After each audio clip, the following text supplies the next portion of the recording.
Welcome to the Tech Egg. Don't get scrambled. Enjoy the video. You're starting immediately. First, make sure your PC is online and not blocked by a firewall. Open Command Prompt as administrator and run ipconfig/flushtons to clear stale entries. This removes bad lookups. Next, run ipconfig/release, then ipconfig/renew to refresh your ip for release, which can fix misassigned DNS.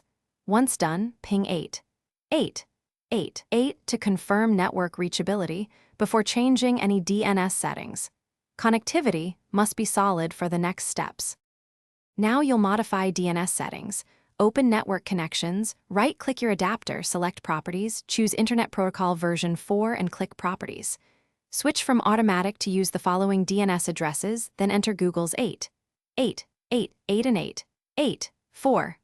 Cloudflare's 1. These are reliable public resolvers. If you previously had IP6 enabled and suspect conflicts, uncheck IP6 temporarily to isolate the issue. Apply changes and disable / re-enable the adapter to force a new DNS lookup. Finish by flushing DNS again and restarting your browser so no cached failures remain. Use ENS lookup example. COM to see which server answers and ping the domain to confirm an IP is returned. This shows the resolution path. If the address still cannot be found, restart your router to clear its DNS cache. Inspect C /Windows /System 32 /drivers etc /hosts for accidental overrides, and try safe mode with networking to rule out third-party software.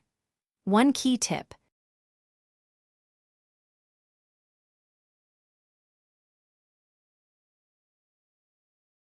Thanks for watching. Consider subscribing if I helped unscramble your problems.